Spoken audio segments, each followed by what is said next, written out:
It really is an honor to be invited to such a gathering, and I'm really, really excited to share a few insights that I've been thinking about and digging deeper into what does it mean to continue to learn and influence learning and support learning for our learners in the age of AI. And things are changing rapidly, and I think considering some of the foundations and going back to the ideas of how we learn and science of learning is more than ever integral and useful right now. So I'm going to be sharing aspects of that. So I'm going to start by sharing my screen, and then we'll go straight to my slides. So now when I do that, I probably will not be able to see you folks as well. I'll try to monitor, but if there's any questions, hold on to them, and then hopefully we'll have some time to discuss them at the end. I'd love to do that. So you should be able to see my slides right now. Can I get a yay or some kind of Yes, they're great, yeah. Nidhi. Okay, good. Thank you. Perfect. So what I want to talk about is this intersection of science and learning and artificial intelligence. And I want to discuss this notion that what does it look like when we design instruction for a resilient future, and where technology is going nowhere. It's here to stay, but what do we do with it so it doesn't take over our cognitive abilities of thinking? So we use it as a partner instead of as a replacement or a substitute. So I want to talk a little bit about that.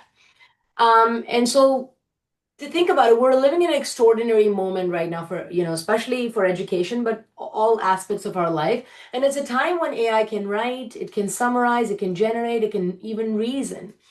Yet the more capable our tools are becoming, the easier it is for us to let them do the thinking for us, right?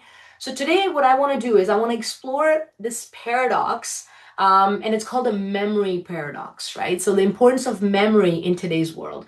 And I'm going to be picking up from some of the work that my dear friend and an amazing researcher and colleagues, especially Barbara Oakley, who's done some amazing work. She's a distinguished professor of engineering at the University of Oakland. And I'm going to be picking up some of the research that they have done and building off of that idea. And it's called a memory paradox. So I want to talk about that. What my colleagues, Barbara Oakley and colleagues, they argue is that the more we offload cognitive work to AI, the less we engage the neural systems, the brain systems that we have that actually make learning meaningful and durable.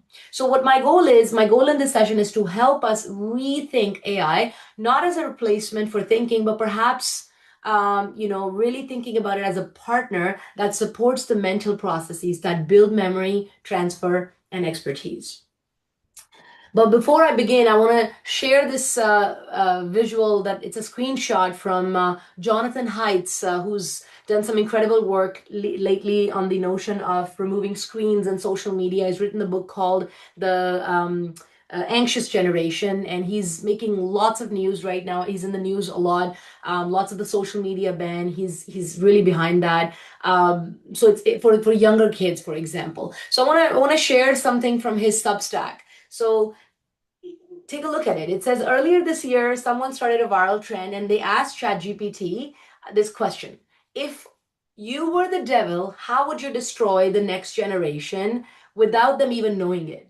And the responses were actually quite scary. ChatGPT said things like, I wouldn't come with violence, I'd come with convenience, I'd keep them busy, always distracted. I watch their minds rot slowly, sweetly, silently. And the best part is they'd never know it was me.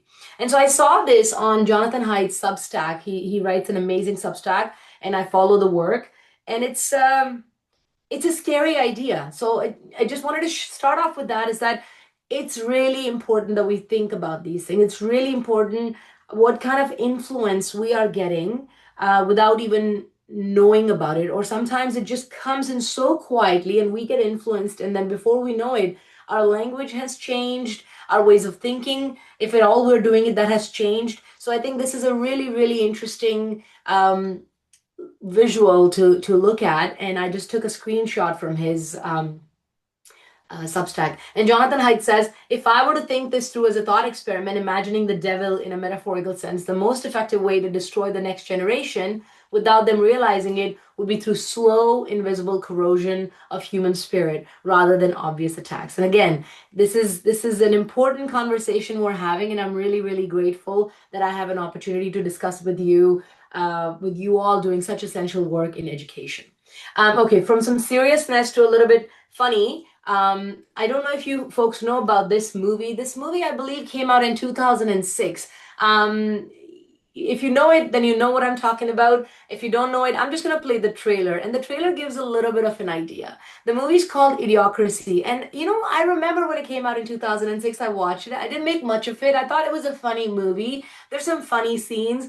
But lately, during these conversations that we've been having about how our world's changing, how we are changing as human race, and our ways of thinking and our dependence is changing, the thought about this movie has been coming back to me. So I want to play this short clip. It's maybe a minute or so, a minute and a half trailer. Just watch it. And the premise basically is that there's this one guy from our part of world, like, in 2000s, gets frozen and stays frozen for a little too long and wakes up, I believe, after like 500 or so years, and watch what happens, right? So it's kind of this imagination of what the future might look like. AI wasn't a part of our world in this capacity when the movie came out, but there's something that reminds me of, how things are or which way we're going. So let me play that for you. And this is more for fun, but there's some other aspects to it too. So let's have a watch.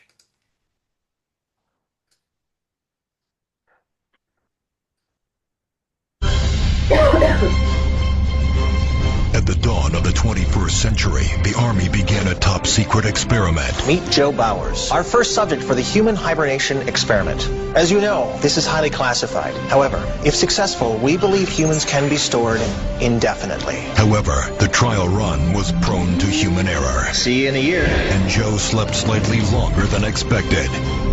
Half a millennium, to be exact. From Mike Judge, creator of Office Space and Beavis and Butthead. Oh my God! Oh. If you were the smartest person in the world... This goes in your mouth. This one goes in your butt. Hang on a second. This one goes in your mouth. And we're stuck with the dumbest people in history. If you have one bucket that holds 2 gallons and another bucket that holds 5 gallons, how many buckets do you have? 2? What would you do? Excuse me, I'm actually supposed to be getting out of prison. You're in the wrong line. I'm the smartest guy in the world? Says who? The IQ test you took in prison. You got the highest score in history. Even smarter than President Camacho. Ladies and gentlemen, the President of America! In the year 2505. We got this guy. He's gonna fix everything. So you smart, huh? The ordinary will be considered extraordinary. I thought your head would be bigger. Idiocracy. For the smartest guy in the world, you're pretty dumb sometimes.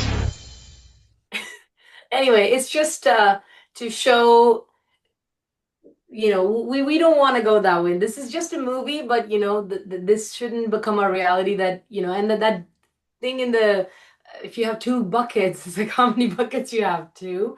Anyways, okay. So let's get to the topic. Sorry about that. Here we go. So I have a quick poll over here. So folks could do 2 things. One, you could just go to your computer browser if you're logging in from a computer and just go to slido.com, and then you see the code in there. Punch in the code and you'll see the question on your screen, and then you can participate in it. Now the question is, when you hear AI in learning or AI and learning, what is the first word or first thing that comes to mind? Or you could just use your phone and scan the QR code that you see on your screen, and same thing will happen. You'll be able to see the question and participate in the question. So I'm going to give you folks a moment to do that. I can see a few participants have already logged in, more than a few now. And yeah, just type it and it'll just build a bit of a word cloud as we see on the screen. It's just going to do it in real time. Scary, caution, laziness, intimidating. I feel all those emotions. Yes. Advanced, advancement, innovation, artificial/fake, transformation. Yeah, you see there's like this extreme sort of, there's this fear we all have, but we also see the power in it. And that's sort of the idea. How do we actually find a path where it doesn't take over completely, but it just really helps us? Powerful. Okay, accessible.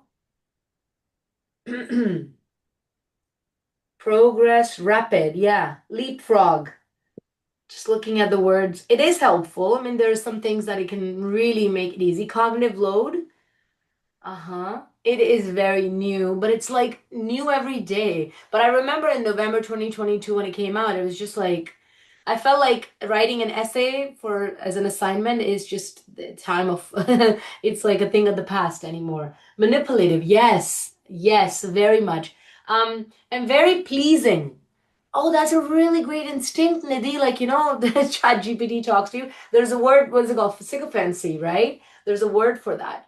Trumpish.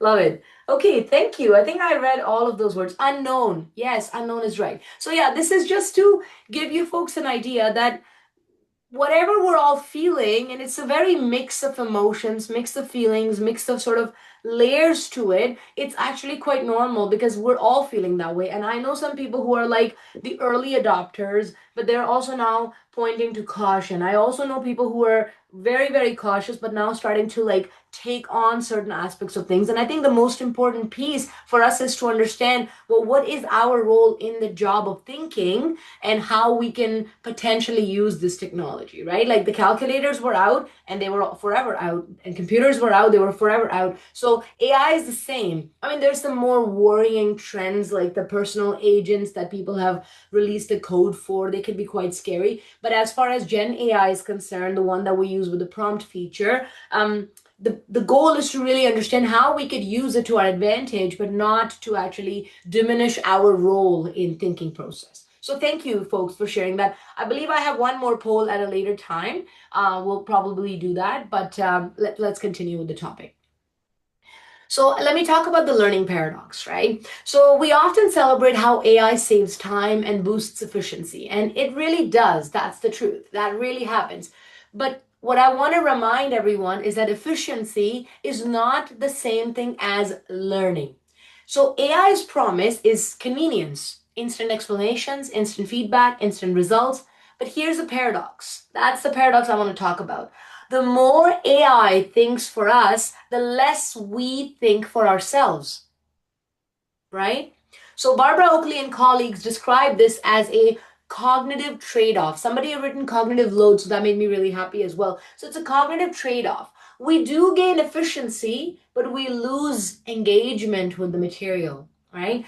The truth is, learning is an effortful process. Learning requires effortful retrieval, elaboration, and reflection.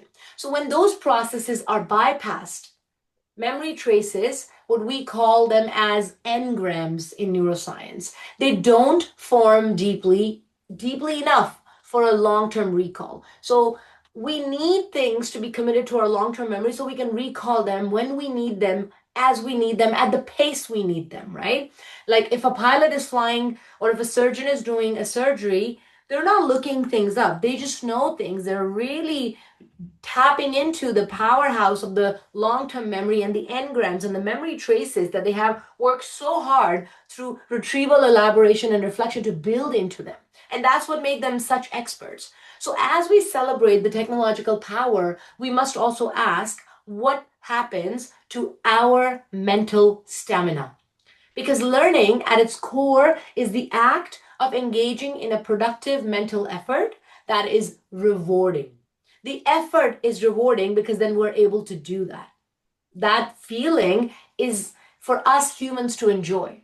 And when we don't have that feeling, that's a missed out thing, right? And we might already be seeing what happens when that struggle that we are supposed to feel when we're learning something disappears, right? So let's look at a trend that's been puzzling scientists worldwide, okay? It's called the reversal of the Flynn effect. So I'm going to talk a little bit about that.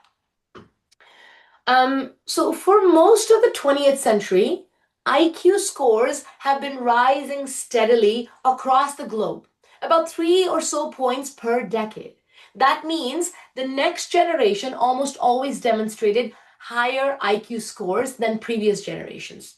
And this phenomenon is called, or has been called, the Flynn effect. It reflects improvements in nutrition. So from the 1920s to later years, we were seeing a steady rise in IQ scores. And some of the reasons that we attributed this rise to was good quality food, nutrition, better schooling, literacy, and exposure to complex reasoning tasks, right? But something happened around early 2000s. Something changed. Across Norway, Finland, the UK, United States, Canada, studies began to show a plateau or even a decline in IQ scores. So let me show you this graph. The graph might look a little bit small on your screen. It's from a recent study, actually. But just all you need to focus on, even if you can't read all of that, just look at the decline in it. That's really what the point is. The graph is actually from a recent study. There's many studies, and I'm showcasing one that's been done recently by Northwestern University. And what they found was they found evidence of a reversal of the Flynn effect. Flynn effect is the rise of IQ. But we're seeing a reversal of the Flynn effect in a large US sample between 2006 and 2018 in pretty much every category, for the most part, for cognitive engagement. For the reverse Flynn effect, there was consistent negative slopes for three important cognitive domains. Ability scores of verbal reasoning, so logic, vocabulary, matrix reasoning, visual problem solving and analogies, and letter and number series, computational, mathematical, they dropped significantly during the study period, the period that they chose to study the participants. But score, the one thing where it increased slightly so was the 3D rotation, spatial reasoning, that increased a little bit. But what's interesting is that the decline, those differences in scores were present regardless of age, education, or gender, right? So that's a really, really worrying thought, right? That's a really worrying thought. So Barbara Oakley and her team suggest one possible factor, the rise of cognitive offloading. There's other factors, there's environmental factors, there must be many other factors. But if you think about it, what happened around the 2000-year mark? We got the internet. We got the Google, right? We could just look things up. And all of a sudden, and you don't see this trend happening immediately. That's why the study has to be longitudinal, right? So one of the reasons Barbara Oakley and colleagues are suggesting for a reversal of the Flynn effect is cognitive offloading. As we outsource thinking to Google, to calculators, and now Gen AI, we may be weakening the very circuits, the neural circuits that built our intelligence in the first place. What you don't use, you lose. If we rarely retrieve from our memory, if we rarely reason or memorize, our working memory and reasoning capacities don't get exercised. And just like physical muscles, unused cognitive systems atrophy over time. Now, this doesn't mean that technology is the villain. That's not what I'm saying. But it does remind us that mental effort is irreplaceable. AI may boost access to information, yes, but it cannot substitute for the neural work that builds our understanding. And that's exactly the paradox that my colleagues have described in this great paper. I'm happy to share the paper if folks want to read it. It's literally called the memory paradox. They describe the more we externalize memory, the weaker our internal memory becomes. So I want us to focus on this thought. When tools think for us, brains practice less, right?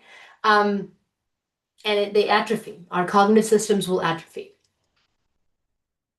So the paradox in this paper that I'm sharing the insights from is defined in this way. The more we offload knowledge to external aids, the less we exercise and develop our own cognitive capacities. What is cognitive offloading? It's the act of delegating thinking to tools. It's the act of delegating thinking to tools. It gives us immediate ease, of course, but long-term fragility. Students today often know where to find information, but they may not know what it means, how it connects, and what to do with it. right? So they may be building like pointers, what's where, but they're not building what in cognitive science we call schemas or schemata. Schemas are powerful, powerful things. They're the mental frameworks that are stored beautifully in our brain. Schemas allow Magnus Carlsen play chess the way he does. Schemas allow Roger Federer play tennis the way he does. Schemas allow teachers to teach in the classroom because they've seen that somewhere and they help them make decisions. Schemas allow us to drive our cars because we've stored them in our long-term memory. They help us make sense of the world. Schemas are really, really necessary. Without schemas, we would remain always novice in every single field. Schemas make us an expert. So when learners rely too heavily on AI for recall, not their own memory, but AI for recall, what they lose is that what we call as the retrieval struggle. You know that feeling that you have, you're trying to remember something and it feels like a bit of a struggle, but it comes to you, and that moment, it strengthens memory. It strengthens memory and also sharpens our reasoning. So in short, AI doesn't make us forgetful. It makes us unpracticed at thinking or remembering. That's much worse, actually, right? It doesn't make us forgetful. It makes us unpracticed. It's taking away our opportunity to do that exercise that we need to be doing. So I think what would be really useful to understand how the brain works. When we understand that, we'll start having a better understanding or clarity of really what's at stake here. What are we about to lose if we don't actually think about these things? Well, we have decades of knowledge from cognitive science and neuroscience.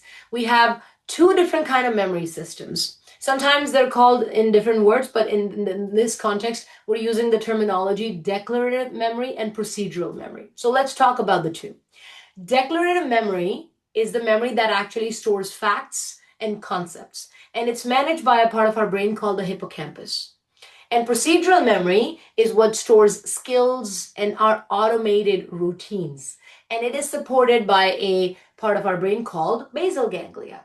So I want you to think about it. When we first learn something and it's brand new, remember when we first learned to drive the car? It was a slow process. It was conscious. We were very declarative about it. We were doing everything. I remember when I learned to drive, I didn't want to listen to the radio because I wanted to focus on the button, and I learned to drive a stick actually back home in India. It was very declarative. It was very slow and conscious, right? And effortful. But through practice, reflection, and immediate feedback from the environment, my slow effort turned into a more of a routine. It became a procedure for me. It became automatic because it had entered my procedural memory. And that transition from declarative memory to procedural memory is the hallmark of expertise. When kids learn their times facts or learn to do something, then it goes into their automatic memory and they can recall it. They're now able to use that as they need it. So it's this cycle of learn, practice, get feedback, practice more, automate. Learn, practice, automate. Now, this is how we build those mental frameworks I was talking about, or those patterns, or those schemas, because they help us solve problems of the world more efficiently. Because I have schemas in my mind, so if I come across an issue while I'm doing, let's say, work on my PowerPoint, or if I'm working in the classroom and some challenge occurs, because of my schema, I know what to do because I've seen something like that or similar. Because of the schema, when we go see a doctor, they know what we are concerned about, and they can identify those symptoms and come up with a treatment plan. It's the schemas that they're using. They're really, really important for us in thinking. Now, what will happen if learners depend on AI to perform that entire process that I just explained, meaning knowledge going from your declarative system to procedural system? And when that happens, they never get enough retrieval or repetition for transition. That transition that must happen. Anything new is effortful. Practice feedback makes it automatic. But if we don't do that, then that channel, that circuitry gets broken. it never then becomes a part of our neural circuitry. We never will build expertise in areas where we're going to need that at some point, because we can always look it up. Now imagine if a doctor says, oh, 1 second, let me just look that up. And it's like you almost feel a loss of trust in that moment, isn't it? So we have to continue to commit knowledge, important material from declarative memory to our procedural memory. And this is what a pianist would do. They learn slowly first, and then they can play the piece as if it lives inside them. But that wasn't always the case. It was this journey. But if there was AI interfering it, we wouldn't be watching Bruce Leo or some amazing other pianist, or Joshua Bell playing the violin, or Bruce Leo playing the piano, right? So that is a really important transition that must happen in the human brain so that we could build that beautiful neural circuitry. I'd like you folks to think about this quote or the sentence that's on your screen.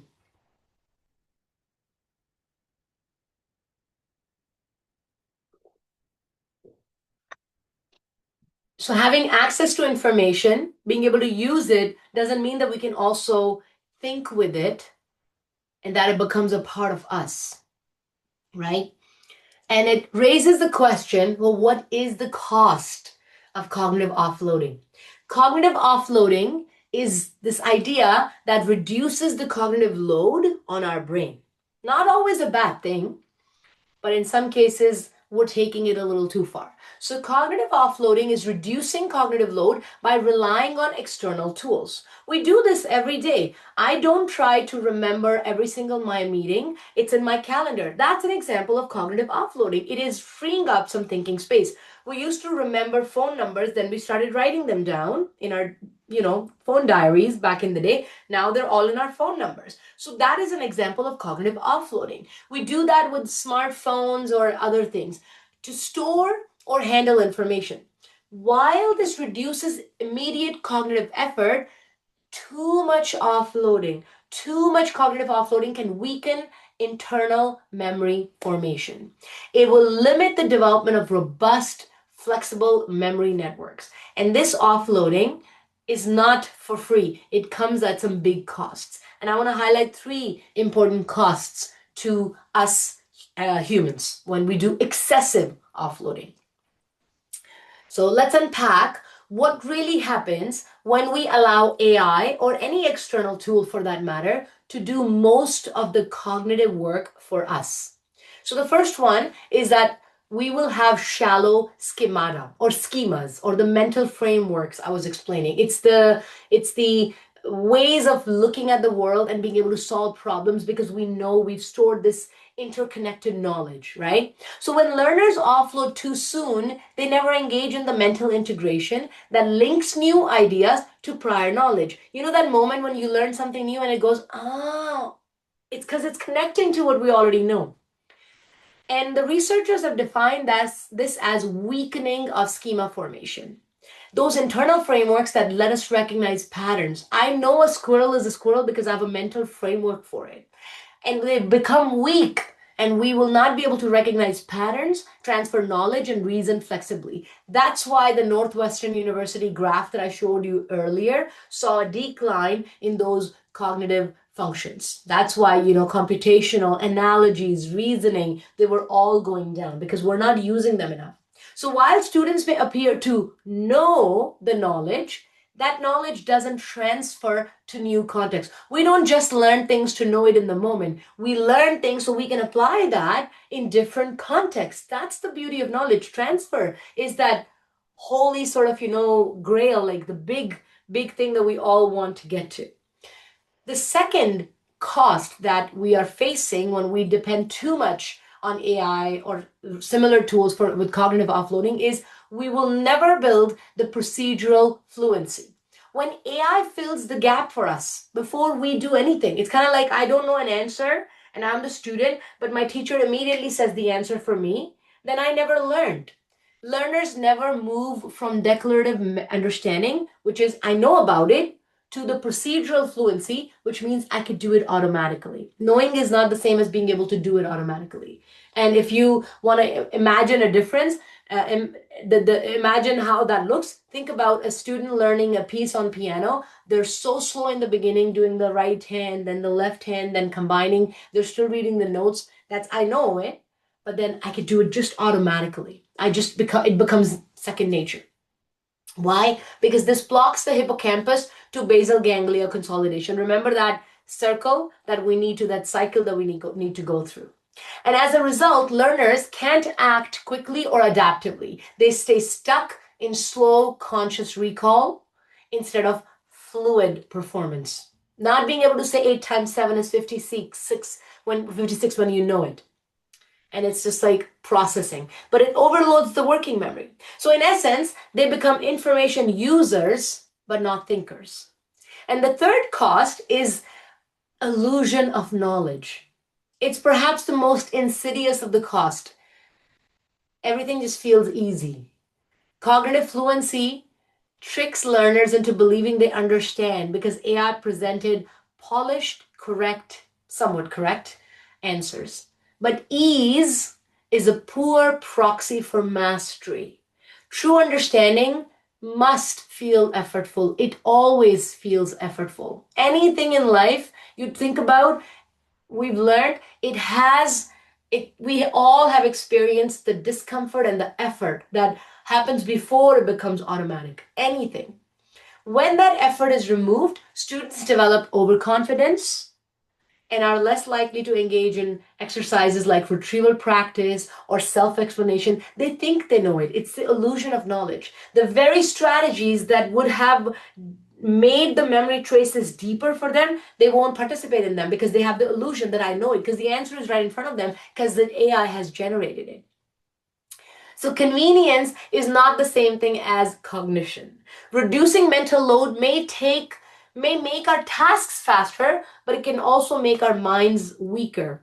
And the key is not to ban offloading. That is not what I'm going for. But the key is to balance it. So it's not just all bad news. We want to balance this offloading. We want to keep the cognitive friction just enough there to sustain learning. The truth is we need that cognitive friction, that effort to make learning happen. There's a beautiful book called Make It Stick. And the whole idea, the big idea really is that learning must feel effortful for it to stick. Otherwise, did it happen? I want to dig a little bit deeper into the neuroscience behind the learning effort. So, computer scientists named Richard Sutton and Andrew Barto, who actually pioneered this idea of reinforcement learning, it uses the same framework that's used in AI, actually modeled how human brains learn through trial, feedback, and reward. They had this big insight. Their insight was learning occurs when outcomes differ from what we expect. And that gap from outcome to what we expected, that prediction error, is actually what drives the system to update its understanding. Cool thing is that neuroscience later confirmed that the brain operates on the exact same principle. When something good happens unexpectedly, like I solved a question or, I was like, oh, dopamine neurons fire dopamine in our brain sharply. When an expected reward doesn't appear, they pause. And that firing pattern flags the experience as significant. The brain says, hey, pay attention. You're learning something new. This is good. And these brief dopamine bursts create what neuroscientists call eligibility traces. These are temporary tags, these little tags in our neural pathways that mark which connection should be strengthened. The brain just knows, oh, I need to pay attention to that or not that. In essence, this is nature's built-in reinforcement learning algorithm. But here's the paradox. If AI gives us perfect answers instantly, there's no discrepancy we are going to experience between expectation and outcome because we always get the answer, which means no surprise, no prediction error, no dopamine burst. The brain never learns. This matters. So when learners bypass the cognitive struggle by outsourcing effort to AI, they remove the very fuel of learning, that friction, that error that we needed to make learning stick. We need that. Learners have to go through that. But if you don't make a prediction, you won't get a kicker. because AI made the prediction for us. No internal knowledge, no prediction, no learning.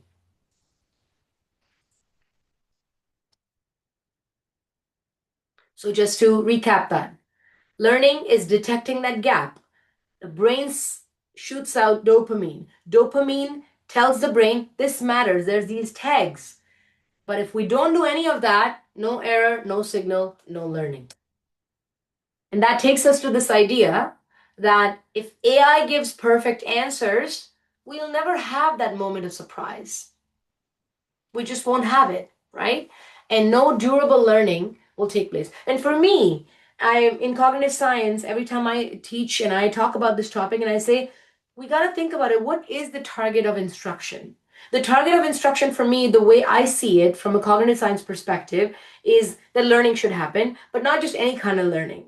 Learning that is durable, recallable, and transferable, right? And that requires a certain kind of practice, effort, retrieval, elaboration, reflection that we as humans have to do for that to happen. And if we skip all of that, then no durable learning is going to take place in our brains. Good to ask, how do we get here though? We didn't suddenly stop valuing memory. Actually, we can't blame it on AI only. We've been doing that for a while, and it also happened gradually. And I'm going to paint a little bit of a picture, very short, very briefly. So in the 1950s and 60s and about 70s, from 50s to 70s, memorization and practice were seen as essential to mastery. Effortful learning built strong cognitive foundations. We believe that. But something happened in the 80s and 90s. The pendulum shifted a bit towards what we call constructivism. And the idea with constructivism, the big idea was we don't need to memorize, just discover and make meaning. It was a very well intended idea, but one thing we lost in that shift, in that pendulum swing, is that balance between knowing and thinking. We separated the skills of thinking from knowledge, but they actually work together because knowledge is what we think with. But then came the era of 2000s. 2000 era was the era of look it up, search era, Google era. It told us we didn't even need to remember. We could just look it up. And now with AI, that convenience has reached a new extreme. Effortless access that risks effortless minds. And this slide pendulum is a reminder that our goal is not to now swing back to rote memorization. That's not why I'm standing here and sharing these thoughts with you, but to balance, to pair the effortful learning with intelligent use of technology. As I said, genie's out of the bottle, not going anywhere. What do? We need to understand what our role is in the thinking process. We need to continue to commit to our long-term memory, and knowledge is power is not just a cliched statement. But then we do have this amazing technology. We could use it in a balanced, intelligent manner. The key is not to ban offloading, but to balance it. Because technology can be really great, but keeping enough cognitive friction to sustain learning. So I suggest that we reclaim the cognitive effort in the age of AI. That will be the, long-term human potential along with the technological innovation. Now, we can't and we shouldn't turn the clock back on technology. But what we can do is reclaim cognitive effort as something worth protecting. Learning isn't about making things easy. It's about making them stick. There is a joy in it, and I know you all know it. Effort is the brain's signal that learning is happening. This morning, my daughter was trying a new piece on the piano that she's learning. And because she's been practicing the new piece, that she couldn't actually play a song that she'd been playing beautifully the last week. And I could see her struggle, her effort, and she just was trying to remember the tune, the melody in her head, that effort. And then she did it. And I can tell you that it was just pure joy for her when she managed to finally do that. And now she was playing both those songs, right? Effort is the brain's signal that learning is happening. The challenge for educators is not to remove effort, it's to design for it. So we need to use AI if we have to, not to remove effort, but how can AI actually help us integrate effort into our learning, into our teaching? AI can perhaps play a good role, a crucial role as a scaffold for retrieval, feedback, and reflection, but we don't want to use it as a substitute for thinking, right? So what we want to do, I suggest that we use AI as a cognitive partner. We offload the routine, but we protect the thinking. We continue to engage in activities like retrieval, which is recalling from memory. It feels effortful. Reflection, which is thinking about deeply and making meaning out of those things, using the knowledge that we have possessed, receiving feedback and doing something with that feedback, and elaboration, saying things in our own words, answering why and how questions with stuff that we've learned. I have some examples here to share with you. I'll go through some of these examples with you. This is where we see the shift, from seeing AI as a threat to seeing it possibly as a partner. Now, if the danger is cognitive offloading, then the solution might be cognitive partnership. Designing interactions where AI actually amplifies effortful thinking. We have to remember, it'll actually do whatever we want it to do. So it'll give us the answer, but if we don't want it to give us the answer, we could use it to amplify our thinking. We could do that. Now, AI could take over some of the administrative load, so we are removing some of the working memory limitations. Well, we're not removing the working memory limitations, but we're removing the cognitive load that our working memory gets overloaded with. We can automate the mechanical, some of the repetitive lower level steps like formatting, generating examples, or organizing notes. So learners can focus their energy on retrieval, reflection, reasoning. So instead of, let's say, looking at the first example, instead of, let's say, letting AI write, let's have students revise AI's draft, right? Students will have to do thinking. What does that do? That triggers evaluation and metacognition. Or instead of letting AI summarize a paper, have students identify what AI might have missed or oversimplified. For that reason, the student will have to read both those things. What does that do? That triggers our abilities to elaborate on topics. Instead of letting AI just easily answer, have students predict that first and then check their reasoning. That preserves retrieval practice and builds calibration. The takeaway is AI should not do the thinking. It should make thinking possible and visible. And when used well, it can actually increase cognitive effort by exposing gaps, creating prediction errors, that error that gives us a dopamine burst, and prompting reflection. So our task isn't to keep AI out of the classroom or out of our lives. It's to make sure that when it comes, that we as humans and our learners and our students continue to do the mental lifting, the weight lifting, right? That's really important. I want to share an example of a modified assignment that I did in my Master of Teaching, Master of Education program that I teach at OEZ.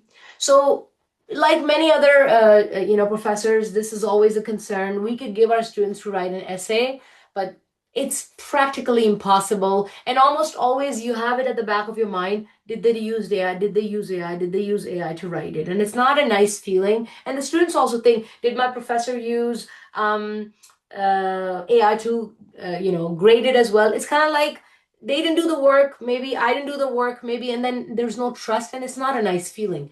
Instead of fighting that feeling, we developed an assignment and we called it Explain It to Me. And in fact, we used AI for that. And I will tell you a little bit about it. So this is one of the ways we found to turn AI into a thinking amplifier rather than a thinking replacement. So it's in one of my OEZ courses in the Master of Education program. So this assignment is called Explain It to Me. Explain it to me. So in this assignment, students actually don't consume AI's explanations. Instead, they produce their own explanation and they feed it to AI. They engage back and forth with a specialized AI tutor that keeps pressing on them, asking for precision, completeness, and clarity. So what we're doing is that the student becomes the teacher and the AI bot becomes the student. So my students, my Master of Education students, now have to explain the concept to AI, and AI keeps poking at them and gives them that friction. between those exchanges, asks them harder questions. And students tell me that, so it takes about 5 to 10 or so turns, depending on whatever topic we've given them. What they do is they start noticing that they also realize that, oh, they were thinking a little bit deeper about the topic, right? And there's a metacognitive sweet spot where understanding starts to deepen for them. So instead of fighting against AI, we just used AI to actually build reflection, elaboration. And each assignment also ends with a reflection. So we asked the students, in addition to explaining to the bot, I asked the students, I'd also like you to share your process with me. Where do you think your thinking shift? Where did you feel that I think now I know how to explain this much better than I did before? How will I apply this insight? And it's not about jargon or length, but it was about clarity, reasoning, and growth. So in other words, the AI here isn't replacing cognition, it's almost provoking it, right? So we try to use that in a different way. And this is how AI can become a learning partner. So we're going to have to be very creative with our assessments, with our tasks we want students to do, because yes, it's an easy way out for lots of students. And we know that who doesn't want to take the easy path? But understanding the risks of taking easy path, it's like, if I did not work out, then I know what I might be losing. And hence that gives me the boost more frequently than not to go for my exercise, right? Or for my walk, for that matter, right? So AI becomes a learning partner in an example like this, not by providing answers, but by actually cultivating better questions. So AI was asking better questions, which my students had to explain back to the bot. I think it'll be cool if I explain this interesting idea of the 85% rule. The 85% rule is a neuroscientific way to define what productive mental effort actually looks like. So in a 2019 study by Wilson and colleagues, both humans and machine learning systems learn most efficiently when they succeeded about 85% of the time. This is a very popular paper published in the journal, I think, called Science or Nature, either of the two. Basically, it means that we love it when we succeed most of the times, but we roughly fail 1 in 6 attempts. Why? Because that balance between success and failure keeps the dopamine-driven learning system highly active. We didn't fail so much, but we failed just a little bit that wants us to continue learning. But we didn't fail so much that it makes us want to give up. Each small error generates that prediction error, tells the brain, something didn't match here. I think we need to learn from this, and we keep going. We keep going. Because if the tasks are too easy, the signal fades. There's nothing new to learn. I'm bored. But if the tasks are too hard, the learner's working memory floods, brain stops processing efficiently, so they give up. So 85%, what they found is the sweet spot, enough challenge to promote neural adaptation, but not enough to make someone give up or get them overwhelmed. It also echoes Vygotsky's zone of proximal development, and it's now backed by neuroscience. So what's interesting is that it has a design implication for us. When we are designing instruction, we want to aim for tasks that feel slightly uncomfortable, but not discouraging, not slightly so stretching, not giving up. And what does that mean for AI integration? It means that using tools to tune difficulty dynamically, but not to eliminate it. So AI can help us maintain that optimal challenge zone. It's great at that. It can do this calculation algorithmically, right? It can adjust prompts, feedback, and provide scaffold to students and stay right at the edge of their ability. Because learning is more efficient or most efficient when we are at the right at the edge of failure, but not failing. That's really, really important for us to have access to. So I invite you to think today, what will you protect? I'm about to close this session, and I'd like you to pause and think and reflect. We've seen how easily AI can take over the mental work that once made learning meaningful. So as educators, as designers, as leaders, the real question isn't how we use AI, but what we choose to protect as it becomes a everyday part of our classroom, our cognition, our problem solving, our everything.